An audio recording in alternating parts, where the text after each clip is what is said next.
بسم اللہ الرحمن الرحیم۔ ایاک نعبد و ایاک نستعین۔ میرے پاکستانیوں، میں یہ جو آج آپ سے بات کر رہا ہوں اس لیے کہ میں نے آج نریندر مودی کی سوشل میڈیا پہ سٹیٹمنٹ دیکھی کہ اس نے کہا پاکستان کی تو بات ہی نہ کرو، ہم تو اب امریکہ کے ساتھ یعنی ہمارا پارٹنر اب امریکہ ہے، فیوچر ہماری ہے اس پارٹنرشپ میں ہے، تو پاکستان کی تو بات ہی نہ کرو، پاکستان تو اپنے بوجھ کے اندر ہی ختم ہو رہا ہے۔ اور یہ تکبر بھری سٹیٹمنٹ تھی، یہ تب ہوئی جب کہ اس نے امریکہ کا نریندر مودی نے دورہ کیا، اور اس دورے میں بڑی زبردست انہوں نے کانٹریکٹ سائن کیے امریکہ کے ساتھ، آرٹیفیشل انٹیلیجنس، ٹیکنالوجیز میں، ڈیفنس کانٹریکٹس، ہر چیز میں۔ اور اس کے بعد ظاہر ہے ایک فیلنگ آ گئی ہے تکبر کی کہ ہم ایک سپر پاور کے پارٹنر بن گئے ہیں، اور پاکستان کدھر؟ اور پاکستان تو جس طرف جا رہا ہے اپنے بوجھ میں ڈوبتا جا رہا ہے۔ میں یہ آج اس لیے بات کر رہا ہوں کہ میں وہ پاکستانی ہوں جس نے باہر کمائی کی، اپنے 20-25 سال سب کچھ بیچ کے آج پاکستان ہے۔ کوئی میرا پیسہ ملک سے باہر نہیں پڑا، سارا پیسہ میرے نام پہ ہے، جو بھی ہے، کوئی چیز چھپائی نہیں ہے، کوئی بے نامی نہیں ہے، میرا جینا مرنا پاکستان میں۔ اور مجھے افسوس یہ ہے کہ آج وہ لوگ اوپر بیٹھ گئے ہیں اور بٹھائے گئے ہیں ایک تکبر میں، ایک آدمی نے جس نے سمجھا کہ وہ اتنی طاقت ہے اس کے پاس کہ وہ جو مرضی کر دے، اور قوم بھیڑ بکریاں ہیں، وہ جو چوروں کے بھی اوپر لا کے بٹھا دے تو قوم بھیڑ بکریوں کی طرح بس اس کے فرمان مانیں گی۔ وہ لوگوں کو اوپر بٹھا دیا ہے جن کی دولت ملک سے باہر پڑی ہے، جن کے پیسے، جن کی بزنسز، اور بزنس کیا ہے؟ ریل اسٹیٹ، یعنی یہاں سے پیسہ دیا، وہاں سے زمین، گھر بار، ریل اسٹیٹ خرید لی، اور بس یہ بزنس ہے، اس کی رینٹ کے اوپر رہے، یہ ان کی بزنسز ہیں۔ اور یہاں کا سارا پیسہ چوری ہر 30 سال سے چوری کر رہے ہیں۔ ہدیبہ پیپر مل میں جب پہلی چیز سامنے آئی تھی، جب اسحاق ڈار نے خود کہا کہ میں منی لانڈرنگ کرتا ہوں، 164 کا بیان لکھوایا کہ میں ان کے پیسے باہر بھیجتا ہوں، اور پھر جو پیسہ ادھر چاہیے ہو وہ پھر ریمیٹنسز دکھا کے یہاں بلایا جاتا ہے فیک اکاؤنٹ سے۔ اور وہاں کوئی قاضی فیملی تھی جس کے اوپر BBC کی بھی ڈاکیومنٹ بنی، اخباروں میں بھی آیا۔ تو یہ 30 سال سے یہ پیسہ باہر بھجوا رہے ہیں، اور یہ آج محب وطن پاکستانی ہیں، اور عمران خان اور اس کے سارے لوگ ہمیں غدار ثابت کرنے کی کوشش کی جا رہی ہے۔ لیکن میں یہ آج اس لیے کہہ رہا ہوں کہ ہماری طرح کے لوگوں جن کا تو جینا مرنا یہاں ہے، جن کے اوپر جتنے مرضی آپ کرپشن کیس کر دیں اور دہشت گردی کے اور قتل کے، میں نے تو یہاں رہ کے ان کا مقابلہ کرنا ہے۔ وہ لوگ جو ہر باری باہر بھاگ جاتے تھے، جب موقع ملتا تھا پاور سے باہر ہاتھ جوڑ کے تو باہر بھاگ جاتے تھے، اور پھر ڈیل NRO کر کے واپس آ جاتے تھے۔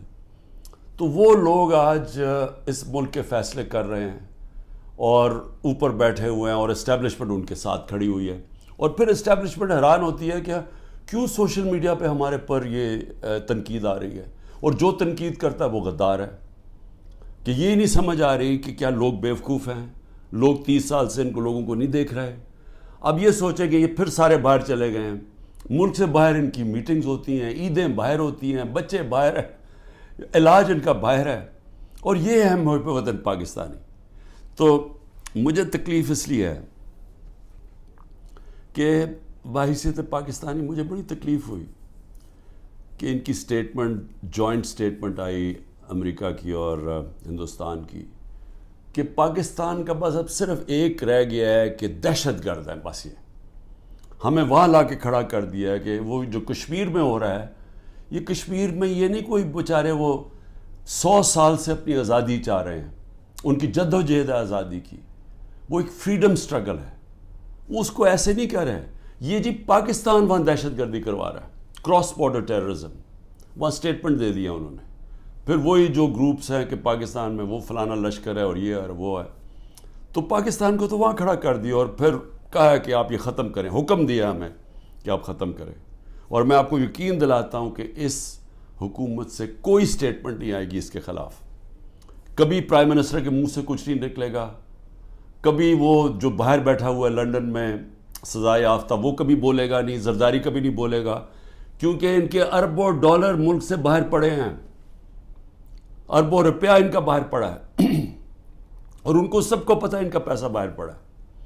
جب آپ کا وہ جب بھی چاہیں ان کے قانون ہیں, وہ سارے ان کی ایجنسیز پتہ چلوا لیتی ہیں کہ کس کا کیا پیسہ پڑا. اور یہ جب جواب نہیں دیتے اور یہ سمجھتے ہیں کہ ہم جناب ان کے جب جوتے وغیرہ پالش کریں گے تو وہ ہمارے سے بڑے اچھے ہو جائیں گے. اور بلاول بھٹو کی پتہ نہیں کتنے اس نے اربوں روپیہ خرچ کیا اپنے دوروں کے, ہر دوسرے دن امریکہ گیا ہوتا تھا. انہوں نے بھی بڑی خدمت کی ہے, سب وہاں ان کو خوش آمد کرنے میں آگے آگے تھے.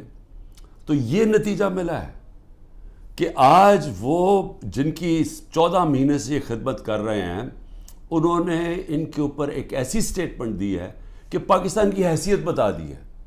ہندوستان ہے اگلا, آپ نے ہندوستان کے اگر اسی طرح ان کے چیلے بن کے رہنا تو ٹھیک ہے, نہیں تو آپ کی کوئی حیثیت نہیں ہے. اصل میں اس کا یہ مفہوم نکلا ہے. مجھے کیوں تکلیف ہے اس کی؟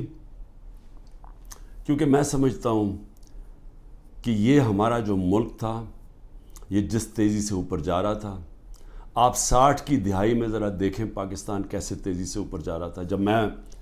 ہم جب اسٹوڈنٹس تھے پاکستان میں, اسکول میں پڑھتے تھے, تو ایک کانفیڈنس تھا. میں جب 70 کی دہائی میں کرکٹ کھیلنے گیا ہندوستان, تو وہ ہمیں اور طرح دیکھتے تھے, ہمیں ان کو پاکستان کمپلیکس تھا, ہم ہر طرح آگے تھے ان سے. پاکستان کی مثال دی جاتی تھی 60 کی دہائی میں کہ ڈیولپمنٹ ماڈل دیکھیں پاکستان کا کتنی تیزی سے ترقی کر رہا ہے. ہمارے اوپر بلکہ ایک کتاب بھی کسی نے لکھی تھی کہ ایشین میریکل, کہ یہ وہ جو ملک ہے جو سب سے تیزی سے ایشیا کا کیلیفورنیا بننے جا رہا ہے. میرے ساتھ ملیشیا کے شہزادے پڑھتے تھے آ کے, ہمارے ساتھ HSN میں, یا سارے مڈل ایسٹ سے پاکستان کی یونیورسٹیز میں اسٹوڈنٹس پڑھنے آتے تھے.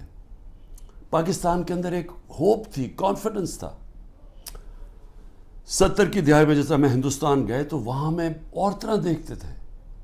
80 کی دہائی میں بھی ہم جب میچ کھیلنے جاتے تھے تو جب واپس آتے تھے پاکستان تو لگتا تھا کہ غریب ملک سے امیر ملک میں آ گئے ہیں. میں 80 کی دہائی کی بات کروں, یہ زیادہ دیر کی بات نہیں ہے. جب سے یہ دو خاندان آئے ہیں 90 کی دہائی سے ہم پیچھے رہنا شروع ہوئے. یہ پیسہ بنانا شروع ہو گئے, ملک پیچھے جانا شروع ہو گیا. اور پہلے ہندوستان ہمارے سے آگے نکلا 90 کی دہائی میں, اور اس کے بعد بنگلہ دیش آگے نکل گیا. جس بنگلہ دیش کو ہم کہتے تھے ایسٹ پاکستان, بوجھ ہے ہمارے اوپر, ہم امیر ہیں, وہ غریب ملک ہیں, وہاں سائیکلون آتا ہے تو ہمارے اوپر ہمیں ان کے پیسے دینے پڑتے ہیں. یہ میں اپنے کانوں سے باتیں سنی ہوئی ہیں. بنگلہ دیش بھی آگے نکل گیا. اور آج یہ حالات ہیں پاکستان کے کہ مجھے افسوس سے کہنا پڑتا ہے کہ ہر دنیا کے جو نیچے وہ ملک جو ایک وقت پہ پاکستان کو دیکھا کرتے تھے ماڈل آف ڈیولپمنٹ, ہم سب سے نیچے اب جا رہے ہیں تیزی سے. اور سب سے جو افسوسناک بات مجھے کیا لگتی ہے, مجھے یہ آگے جو خوف آ رہا ہے کہ اگر ہم نے ابھی اپنا راستہ نہ بدلا اور جس راستے پہ یہ لے کے جا رہے ہیں, یہ جو فیشسٹ رجیم اوپر بیٹھی ہوئی ہے, جس تیزی سے ہمیں اس طرف لے کے جا رہے ہیں, آگے بالکل ہی امید ختم ہونے والی ہے اور یہ بربادی کی طرف ملک جا رہا ہے. میں آپ کو قرآن کی آیت بتا دوں کہ اللہ نے قرآن میں کہتا ہے کہ میری زمین پہ نکل کے دیکھو کتنی قومیں میں نے تباہ کی جو میرے حکم پہ نہیں چلے. اب میرے پاکستانیوں, یہ میں بار بار آپ کے سامنے بات کہہ بیٹھا ہوں, لیکن میرا کام ہے ایک وہ آدمی جو پاکستان کے ساتھ بڑا ہوا ہے, جس کا جینا مرنا اس ملک میں ہے, یہ میں آپ کو بار بار یہ بات بتاتا جاؤں گا کہ ہم اس وقت بالکل تباہی کی طرف جا رہے ہیں. جب میں نے ڈائلاگ کا بھی بات کی کہ جی اسٹیبلشمنٹ آرمی چیف سے ڈائلاگ کرو, وہ مجھے کوئی فکر نہیں ہے کہ میرے عمران خان کو کسی کی ضرورت ہے, یا میں کسی کے کوئی خوف زدہ ہوں, یا میں یہ سمجھتا ہوں کہ بڑا پریشر ہے تو میں اس لیے ڈائلاگ کروں. مجھے پاکستان کی فکر ہے کہ میں یہ پوچھنا چاہتا ہوں سب سے پہلے کہ اتنی جو ہم نے کہا، جو جس آرمی چیف نے جب مجھے ہٹایا اس نے کہا جی پاکستان کو آئسولیٹ کر دیا تھا، اکیلا چھوڑ دیا تھا. مجھے یہ بتائیں کہ جب ڈونلڈ ٹرمپ نے ایسی سٹیٹمنٹ دی تھی پریزیڈنٹ نے، میں جب پرائم منسٹر تھا، اس نے کہا پاکستان دہشت گردی میں شامل. میری ابھی بھی ٹویٹ پڑھ لیں، میں نے اس کو جواب دیا. میں نے کہا پہلے آگاہ کرو کہ پاکستان نے کہ کس طرح کی دہشت گردی کی جنگ لڑی ہے، ہم نے کیسی قربانی دی. اسی ڈونلڈ ٹرمپ نے مجھے امریکہ دعوت دی، اور جو میرے ساتھ تھے جس طرح کا پروٹوکول مجھے دیا، ذرا بتائیں کبھی کسی پاکستانی پرائم منسٹر کو ملا ہے. اس نے عزت بھی دی، اس کے سامنے میں نے کشمیر کی بات کی، اس نے کہا کہ میں کوشش کروں گا کشمیر کا مسئلہ حل کرنے کے لیے. ان کی جرت نہیں ہے نام لینے کے لیے کشمیر کا. اس کے بعد اس نے سارے میرے اور میرے ڈیلیگیشن کو سارے وائٹ ہاؤس کا خود دورہ کروایا، ٹور کروایا، عزت دی. میں یہ کیوں کہہ رہا ہوں؟ کیونکہ میں مغربی ذہن کو سمجھتا ہوں. آپ اگر ان کے نیچے ان کے سمجھتے ہیں کہ ان کے جوتے پالش کرنے سے وہ آپ کی بڑی کوئی رسپیکٹ کریں گے، وہ آپ کو حقارت سے دیکھتے ہیں. وہ سمجھتے ہیں جو اپنے ملک کے مفادات کے لیے کھڑا ہوتا ہے وہ اس کی عزت کرتے ہیں. میں یہ کہہ کے تھک گیا ہوں کہ مغربی مائنڈ یہ چیزیں سمجھتا ہے. میں جب کہتا تھا کہ وار آن ٹیرر ہمیں امریکہ کی جنگ میں نہیں پڑنا چاہیے، تو ان سب کو پتا تھا جب میں امریکہ گیا ہوں کہ میں نے ان کی جنگ کی مخالفت کی تھی کہ ہمیں نہیں شرکت کرنی چاہیے، کیونکہ ان کو پتا تھا میں پاکستان کا سوچ رہا ہوں. میرے ملک کے 80,000 لوگ اس کے اندر شہید ہوئے تھے، ہماری جنگ نہیں تھی. تو میں جب ان کی تنقید کرتا کہ ان کی جنگ میں نہیں ڈال، وہ سمجھتے ہیں کہ یہ ایک آدمی اپنے ملک کی بات کر رہا ہے. میں نے جب ان کو کہا افغانستان کے اندر کوئی ملٹری سلوشن نہیں ہے، تو ان کے سینیٹر لنزی گرام، یہاں تکڑا سینیٹر ریپبلکنز کا، اس نے پاکستان آ کے بیان دیا کہ عمران خان ٹھیک کہہ رہا تھا، کہ وہ اس چیز کی رسپیکٹ کرتے ہیں. یہ جو جا کے جناب فورن منسٹر بلاول بھٹو ہر دوسرے دن پہنچ کے اچھی اچھی انگریزی بولتا ہے، اس سے وہ متاثر نہیں ہوتے.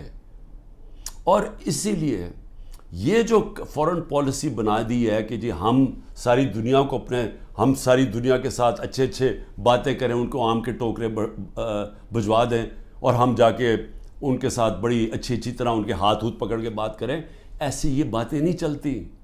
آج آئسولیشن ہے پاکستان کی، اس کو آئسولیشن کہتے ہیں. کہ وہ ملک جنہوں نے روس سے تیل نہیں خریدا، ہم نے ڈیل کر لی تھی ان سے، یہ آگے بات تو بڑھاتے. ہماری تو صدر پوٹن نے اپنا انرجی منسٹر بھجوایا تھا میری میٹنگ کے بعد، حماد سے ملاقات ہوئی، میں نے اس کو سمجھایا کہ ہماری یہ سپر سائیکل کی وجہ سے کرونا کے بعد تیل کی قیمتیں اوپر اور یوکرین کی وجہ سے اوپر چلی گئی ہیں. ہمارے ملک میں، میرے بھی اور غریب ملکوں میں مشکلیں پڑی ہوئی ہیں. اس نے انرجی منسٹر بھجوایا، بات ہو گئی، واپس آئے تو نو کانفیڈنس ہو گئی. کیونکہ جناب یہاں آرمی چیف صاحب باتیں کر رہے تھے، وہاں ان کو بتا رہے تھے جی بڑا اینٹی امریکن ہے اور عمران خان، اور ادھر سے سائفر آ گیا کہ جی عمران خان کو ہٹاؤ نو کانفیڈنس میں. بات بیچ میں آ گئی. تو ان کو تو موقع مل رہا تھا. ہندوستان جب سستا تیل 40% کم قیمت پہ تیل منگوا رہا تھا، تو انہوں نے کیوں نہیں آگے بات بڑھائی؟ کیونکہ یہ غلام ہیں اور غلاموں کی کوئی عزت نہیں کرتا دنیا میں. اور آج جو فورن پالیسی ہماری جدھر کھڑی ہے، یہ اب آپ کے سامنے دیکھ لیں کہ ہم کدھر ہیں. تو اللہ کا حکم ہے کہ قومیں تباہ ہو جاتی ہیں جب وہ میرے حکم پہ نہیں چلتی، اور وہ میری زمین پہ عدل اور انصاف قائم کرو. یہ سارے اللہ کے پیغمبر جو تھے وہ ایک ہی چیز کہہ رہے تھے، ان کی صرف مشن ایک تھی کہ عدل اور انصاف کی. فرعون کے سامنے جب حضرت موسیٰ تھے، وہ اپنے لوگوں کو انصاف دلوانا چاہتے تھے، وہ غلام تھے لوگ، کیونکہ جب انصاف نہیں ہوتا لوگ غلام بن جاتے ہیں. انصاف اور آزادی ساتھ ساتھ چلتے ہیں، اور لا الہ الا اللہ انسان کو آزادی دیتا ہے، انسان کو انسان کی غلامی سے آزاد کرتا ہے، اور غلامی سے آزاد انصاف کرتا ہے جب انسان کے حقوق ہوتے ہیں. تو جو پاکستان میں حالات ہیں، پہلے ہی ہمارا نمبر، یہ جو کریک ڈاؤن سے پہلے 140 ملکوں میں پاکستان کا انصاف کے انڈیکس میں ہم 129 تھے. جب سے یہ کریک ڈاؤن ہوا ہے اب تو ہمارا نمبر ہی کوئی نہیں پتا. اب تو ہم بنانا ریپبلکس میں نیچے شامل ہو گئے ہیں. اب تو ہم وہ ملک ہیں جو کہ دنیا میں جدھر جنگل کا قانون ہے ہم ادھر پہنچ گئے. سارے پیغمبر اللہ کے انسانی معاشرے کو انسانی تب بنتا ہے, انہوں نے یہ ان کا پیغام تھا جب وہاں انصاف ہو, عدل اور انصاف ہو. نہیں تو جنگل کا قانون ہوتا ہے جس کی لاٹھی اس کی بھینس, مائٹ از رائٹ. اب پاکستان میں جو آج قانون لے آئے ہیں, مجھے بتائیں اس کا کیا مستقبل رہ گیا. اب آج مجھے بتائیں کون پاکستان کے اندر آ کے اپنے پیسے انویسٹ کرے گا. مجھے بتائیں وہ اوورسیز پاکستانی, میں کہہ کہ تھک گیا ہوں, وہ ہمارا سب سے بڑا اثاثہ بیٹھا ہوا ہے. آپ ذرا سوچیں تو صحیح وہ آج کیا کر رہے ہیں. ذرا اوورسیز پاکستان کی کوئی ان کی رائے تو لے کہ وہ آج پاکستان کو کیا کہہ رہے ہیں, وہ کس طرح پاکستان کو دیکھ رہے ہیں. تکلیف میں ہیں کہ ملک کو بنانا ریپبلک بنا دیا ہے. اور تو چھوڑیں وہ انویسٹمنٹ کیا لے کے آئے گا, ان کا رشتہ دار باہر بیٹھا ہوا اوورسیز پاکستانی کوئی ٹویٹ کرتا ہے, تنقید کرتا ہے یہ جو ہو رہا ہے پاکستان میں, تو جو ٹویٹ کرتا ہے اس کے رشتہ داروں کو پکڑ لیتے ہیں یہاں. یعنی یہ کس قانون کے تحت؟ یہ تو ہٹلر کے جرمنی میں ہوتا ہوگا اور یہ اسٹالن کے USSR میں ہوتا ہوگا کہ جب وہ کچھ بھی کر سکتے تھے, کلیکٹیو پنشمنٹ. یا اسرائیل کرتا ہے فلسطینیوں سے کہ ان کے ایک ہوتا ہے تو ان کے گھروں میں آ کے دوسروں کو کلیکٹیو پنشمنٹ دیتے ہیں.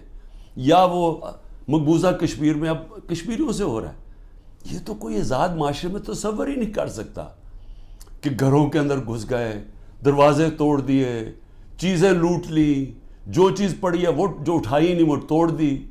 اچھا وہاں ملازم ملے ان کو اٹھا کے لے گئے, کوئی بچے ملے. ہمارا جو پریزیڈنٹ چکوال کا, ان کو 15 سال کے بیٹے کو اٹھا کے لے گئے. وہ یاسر گیلانی ہمارا ایک ٹکٹ ہولڈر, وہ چھپا ہوا تھا, اس کی بیوی اپنے ماں باپ کے گھر تھی, اس کے ماں باپ کے گھر جا کے بیوی 4 بچے ہیں اس کے, چھوٹا بچہ 1.5 سال کا, اس کو اٹھا کے لے گئے. عمر چیمہ, اس کو صرف وہ جیل میں رکھا ہوا ہے کہ جی بس تو وہ کرسی پہ بیٹھ کے کہہ دو ٹی وی کے سامنے کہ جی میں PTI چھوڑ رہا ہوں اور میں فوج سے پیار کرتا ہوں اور 9 مئی کی مذمت کرتا ہوں. میں بار بار کہہ رہا ہوں 9 مئی کی ساری قوم مذمت کرتی ہے جو جلاؤ گھرا ہوا ہے. اس کے اوپر کوئی انڈیپینڈنٹ انویسٹیگیشن تو بٹھا دیں تاکہ پتہ تو چلے. میں ثابت کروں گا, میں یہ دعویٰ کہتا ہوں, میں ثابت کروں گا کہ لوگ چھوڑے ہوئے تھے اندر جنہوں نے یہ جلاؤ گھراؤ کیا ہے. میں ثابت کروں گا, یہ ہمارے پاس اب پروف آ چکا ہے. عدالت کے اندر میں اپنی عدلیہ سے کہہ رہا ہوں, ہم نے لاہور ہائی کورٹ میں بھی یہ کیا ہوا ہے, وہ ڈسمس ہو گئی ہے. سپریم کورٹ میں ریٹ پڑی ہوئی ہے. خدا کے واسطے انڈیپینڈنٹ انکوائری کرے. یہ ون سائیڈڈ ٹی ویوں کے اوپر کنٹرول میڈیا اس کے اوپر چل رہا ہے جی, یہ دیکھیں جی انہوں نے کیا کر دیا, ملک کے غدار ہیں جی, ملک. خدا کا واسطے اس ملک کو بچائیں. یہ جو لوگ 10,000 لوگ جیلوں میں ڈالے ہوئے ہیں, یہ پولیٹیکل ورکرز ہیں, اور ان سے جو ہو رہا ہے جیلوں کے اندر یہ ساری دنیا دیکھ رہی ہے, سارے بیرون ملک پاکستانی دیکھ رہے ہیں. اور وہ انہوں نے بچانا ہے اس ملک کو. جس وقت ہم اس ملک میں رول آف لا لے آئے, ہم اس ملک میں اعتماد لے آئے اپنے انصاف کے نظام پہ, ان کو یہ اعتماد ہو گیا کہ میری انویسٹمنٹ بچ جائے گی, میں اگر ساری زندگی کی اپنی سرمایہ کاری جو پیسہ جمع کیا ہوا وہ یہاں پاکستان میں سرمایہ کاری کروں تو یہاں کا نظام ایسا ہے جیسے مغرب میں ہے, وہ مجھے تحفظ ملے گا. کمزور کو یہ فیلنگ ہو جائے کہ طاقتور سے اسے تحفظ ملے گا. یہ نہیں ہوگا پاکستان میں, جو طاقتور جو مرضی چاہے کرے اور کمزور بیچارہ بے حس ٹکرے کھاتا پھرے کچہریوں کی اور تھانوں کی. وہ کوئی پیسہ نہیں آنے لگا یہاں اس ملک میں, اور آئے گا ہی ملک تب, یہ بچے گا ہی تب جدھر آج پہنچ گیا ہے, جب ہمارا سب سے پہلے بیرون ملک پاکستانی انویسٹ کرے گا, سرمایہ کاری کرے گا, پھر باقی دنیا آئے گی. جس طرح چائنا اور ہندوستان میں ہوا تھا, انہوں نے جب اپنی اکانومیز کھولی تو پہلے ان کے اپنے لوگوں نے جو باہر بیٹھے ہوئے تھے انہوں نے انویسٹمنٹ کی. وہی ہے جو پاکستان کا اس دلدل سے نکالنے کا ہے. لیکن یہ جو نظام ہے یہ تو مزید اور ہمیں ادھر لے کے جا رہا ہے کہ جدھر نریندر مودی کہہ رہا ہے کہ جی اپنے بوجھ پہ گرنے لگا پاکستان. تو ابھی تک تو کوئی ہوش کریں ہم کہ ہم جا کدھر رہے ہیں. آپ کے پاس روڈ میپ بھی کسی کے پاس نہیں ہے. یہ چوروں کے پاس کیا روڈ میپ ہوگا؟ 30 سال سے تو چوری کر رہے ہیں. یہ دبئی بھاگ جانا ہے انہوں نے. میں آپ کو لکھ کے دیتا ہوں کہ 90% میں سے ملک سے باہر بھاگ جائیں گے. میں الیکشن سے پہلے کہتا ہوں ان کو ECL کے اوپر ڈالو تاکہ ان کو یہاں رہنا پڑے, بعد میں ان کو سننا پڑے کہ انہوں نے جو کیا ہے. انہوں نے ان کے جو 1100 ارب روپے کے کرپشن کے کیس معاف کروائے ہیں انہوں نے. ایک طرف لوگ بھوکے مر رہے ہیں, یہاں فیکٹریاں بند ہو رہی ہیں, تاریخی مہنگائی ہے, 38% پہ مہنگائی ہے ملک کی تاریخی. جب ہمارے اگینسٹ شور مچا رہے تھے تب تو 12% مہنگائی تھی, آج 38% پہ ہے. تو ان سے کوئی سوال تو پوچھے گا تم نے کیا کیا ملک کا. اور یہ جب ان سے کوئی یہ پوچھے کہ 1100 ارب روپے کا غریب ملک کے ٹیکس کے کیسز معاف کروا دیے, یہ جو نیب جس کا 1 پوائنٹ ایجنڈا ہے کہ کسی طرح ہمارے مخالف یعنی عمران خان اور ان لوگوں ہمارے اوپر کرپشن کے کیسز کریں, اور جب تک میرے جو لوگ وہ یہ نہیں کہہ دیتے کہ جناب ہم آج PTI چھوڑ رہے ہیں. اچھا PTI چھوڑ جو سارے گناہ معاف, آپ کے دہشت گردی کے کیسز بھی معاف, سب کچھ معاف, صرف آپ نے کہنا ہے کہ ہم تحریک انصاف چھوڑ رہے ہیں. یعنی یہ کوئی انصاف ہے؟ یہ تو بنانا ریپبلکس میں بھی ایسے نہیں ہوتا. یہ تو ہماری عدلیہ کا مذاق اڑایا جا رہا ہے, ہماری پولیس کو تباہ کیا جا رہا ہے. جو پولیس ہے, آپ جب پولیس کو موقع دیتے ہیں کسی کے گھر توڑ کے صبح کے 3 بجے جا کے گھر تباہ کر دیں اور لوٹ لیں اس کو, تو کیا پولیس ٹھیک رہ جائے گی؟ دنیا جس پولیس کا کام ہے حفاظت کرنا لوگوں کی جان اور مال کی, اس کو آپ کہہ رہے ہیں کہ لوگوں کا مال لوٹو جا کے. اور بزنس بنی ہوئی ہے. ہاں جی, جیو فینسنگ میں آپ کا نام آ گیا, اچھا جی آ جائیں آپ کو, کیونکہ نامعلوم افراد میں انہوں نے 20,000 کے نام دے دیے, کسی کو بھی پکڑ لیں, اسے کہتے ہیں اچھا جی آپ کا نام آ گیا. 15 لاکھ ہے گوئنگ ریٹ. وہ پولیس والے کو اگر 15 لاکھ نہیں دیتے پھر بات چیت ہوتی ہے اچھا جی 20 لاکھ پہ فارغ کر دیں. تو یہ تو پولیس ختم کر رہے ہیں, اور یہ ساری ملک کے اندر جمہوریت ختم کی جا رہی ہے صرف اس لیے کہ یہ جو سیٹ اپ ہے یہ بچ جائے اور عمران خان اور PTI باہر رہ جائے. میرا آخر میں صرف یہ اپنی قوم سے کہوں گا کہ دیکھیں قوموں کی زندگی میں اونچ نیچ تو آتی ہے, لیکن جس طرح اللہ کہتا ہے کہ میں قومیں تباہ کر دیتا ہوں جو میرے حکم پہ نہیں چلتی, تو ہم تو اب تباہی کے راستے کو بڑی تیزی سے جا رہے ہیں. جو نریندر مودی کی سٹیٹمنٹ میں مجھے تکلیف ہوئی ہے کہ اپنے بوجھ کے تھلے گر رہا ہے پاکستان. تو اگر تو ہم نے اسی طرح چلتے رہنا ہے تو پھر یہ نہ سمجھنا کہ وہ اللہ اوپر سے مدد کر دے گا اور ہم کچھ نہ کریں, کیونکہ اس نے تو واضح قرآن میں کہا ہوا ہے کہ میں کبھی کسی قوم کی حالت نہیں بدلتا جب تک وہ خود اپنی حالت بدلنے کی کوشش نہیں کرتی. میں اپنی پوری کوشش کروں گا. میں آپ سے, میری اپنی قوم سے وعدہ ہے, جب تک میرے میں آخری خون کا قطرہ ہے میں مقابلہ کرتا رہوں گا اس ظلم کا. لیکن میں اپنی قوم کو بھی کہنا چاہتا ہوں کہ آپ کے اوپر اللہ نے ذمہ داری ڈال دی ہے. آپ نے اگر یہ چپ کر کے ظلم سہتے رہے, آپ انصاف کے لیے نہ کھڑے ہوئے, جو لوگ صحافیوں میں سے, جو لوگ عوام میں سے صاحب حیثیت سے جو دیکھ رہے ہیں کہ یہ ہو رہا ہے, اتنی گرمی کے اندر بیچارے لوگوں کو بند کیا ہوا ہے, وہ اگلے دن بے ہوش ہو گئے لوگ, گرمی کے اندر ہمارے جو PTI کے ورکرز تھے پنجروں کے اندر بند کیا ہوا ہے. جب وین میں لے کے گئے, جب تک پہنچے وہاں باہر کھڑا کرا گرمی میں, لوگ بے ہوش ہو گئے وہاں, جو ہمارے سیاسی کارکن ہیں. اور یہاں اس طرح کیا جا رہا ہے, کوئی ملک دشمن ہے. کبھی اپنی سیکیورٹی فورسز دیں, اپنے لوگوں سے یہ نہیں کیا جو آج ہمارے ساتھ ہو رہا ہے. یہ تو ایسے سمجھ رہے ہیں کہ یہ کوئی باہر سے کوئی فورسز آئی ہوئی ہیں, ہمیں یہ ساری پولیس اور یہ سیکیورٹی ہم اور رینجرز ہمارے نہیں ہیں. یہ لگ رہا ہے کہ یا ہم کہیں باہر سے آئے ہوئے ہیں یا وہ آئے ہوئے ہیں, کیونکہ اپنے لوگوں سے تو کوئی ایسے نہیں کرتا. لیکن جو چپ کر کے یہ ظلم دیکھتے جا رہے ہیں, یاد رکھیں کہ یا تو پھر آپ نے پلان بنایا ہوا ملک چھوڑ کے باہر جانے کا, جو کہ نا امیدی میں اور یہ حالات دیکھ کے 9 لاکھ لوگ ملک پروفیشنل ملک چھوڑ کے چلے گئے. وہ جو سب سے قیمتی لوگ ہوتے ہیں ملک کے لیے, جن کو ساری دنیا میں ویزا مل سکتا ہے, وہ تو ملک چھوڑ کے چلے گئے ہیں.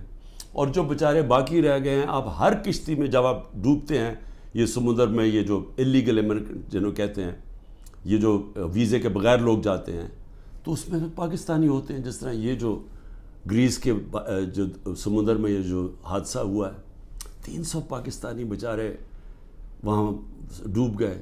اور وہ پاکستانی جنہوں نے اپنا سب کچھ بیچ بوجھ کے قرضے لے کے گئے تھے کہ جی ہم ان ملکوں میں جائیں گے جہاں انصاف ہے، جہاں خوشحالی ہے، کیونکہ ہمارے ملک میں تو نہیں ہے۔ تو اس لیے سب کو میں یہ آج کہہ رہا ہوں، ہمارے اوپر سب پہ ذمہ داری ہے۔ اللہ نے ظلم کے خلاف جد و جہد کو جہاد کا ہے، یہ اللہ کے لیے ہم لڑ رہے ہیں، یہ اپنے لیے نہیں لڑ رہے، میں اپنے لیے نہیں کر رہا، یہ میں اپنے ملک کے لیے کر رہا ہوں، اپنے اللہ کا حکم کے مطابق کر رہا ہوں۔ اور آپ سب کو بھی آخر میں یہ کہتا ہوں کہ یہ وقت ہے کہ آپ نے اپنے ملک کو بچانے کے لیے سب نے جد و جہد کے لیے تیاری کرنی ہے۔ پاکستان زندہ باد۔